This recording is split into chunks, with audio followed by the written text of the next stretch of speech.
16वीं पुतली सत्यवती ने जो कथा कही वह इस प्रकार है। राजा विक्रमादित्य के शासन काल में उज्जैन नगरी का यश चारों ओर फैला हुआ था। एक से बढ़कर एक विद्वान उनके दरबार की शोभा बढ़ाते थे और उनकी 9 जानकारों की एक समिति थी जो हर विषय पर राजा को परामर्श देते थे तथा राजा उनके परामर्श के अनुसार ही राजकाज संबंधी निर्णय लिया करते थे। एक बार ऐश्वर्य पर बहस छिड़ी तो मृत्युलोक की भी बात चली। राजा को जब पता चला कि पाताल लोक के राजा शेषनाग का ऐश्वर्य देखने लायक है और उनके लोक में हर तरह की सुख सुविधाएं मौजूद है, चूंकि वे भगवान विष्णु के खास सेवकों में से एक हैं, इसलिए उनका स्थान देवताओं के समकक्ष है। उनके दर्शन से मनुष्य का जीवन धन्य हो जाता है। विक्रमादित्य ने सशरीर पाताल लोक जाकर उनसे भेंट करने की ठान ली।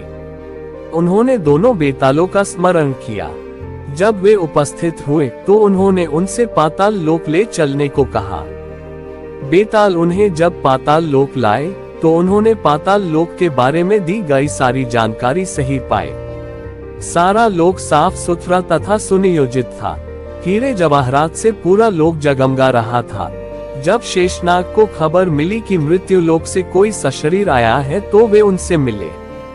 राजा विक्रमादित्य ने पूरे आदर तथा नम्रता से उन्हें अपने आने का प्रयोजन बताया तथा अपना परिचय दिया।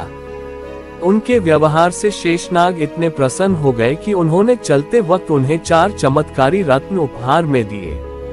पहले रत्न से मुहमांगा धन प्राप्त किया जा सकता था। दूसरा रत्न मांगने पर हर तरह के वस्त्र तथा आभूषण दे सकता था। तीसरे रत्न से हर तरह के रथ, अश्व तथा पालकी की प्राप्ति हो सकती थी। चौथा रत्न धर्म कार्य तथा यश की प्राप्ति करना सकता था। काली द्वारा प्रदत्त दोनों बेताल स्मरण करने पर उपस्थित हुए तथा विक्रम को उनके नगर की सीमा पर पहुंचाकर अदृश्य हो गए। चारों रत्न लेकर अपने नगर में प्रविष्ट हुए ही थे कि उनका अभिवादन एक परिचित ब्राह्मण ने किया। उन्होंने राजा से उनकी पाताल लोक की यात्रा तथा रत्न प्राप्त करने की बात जानकर कहा कि राजा की हर उपलब्धि में उनकी प्रजा की सहभागिता है। राजा विक्रमादित्य ने उसका अभिप्राय समझकर उससे अपनी इच्छा से एक रत्न ले लेने को कहा।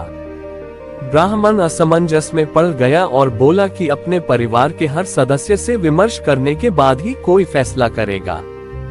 जब वह घर पहुंचा और अपनी पत्नी, बेटे तथा बेटी से सारी बात बताई तो तीनों ने 3 अलग तरह के रत्नों में अपनी रुचि जताई। ब्राह्मण फिर भी किसी निष्कर्ष पर नहीं पहुंच सका और इसी मानसिक दशा में राजा के पास पहुंच गया। विक्रम ने हंसकर उसे चारों के चारों रत्न उपहार में दिए और इसके आगे 17वीं पुतली विद्यावती की कहानी सुनने के लिए हमारे चैनल को सब्सक्राइब करें और जुड़े रहें। धन्यवाद।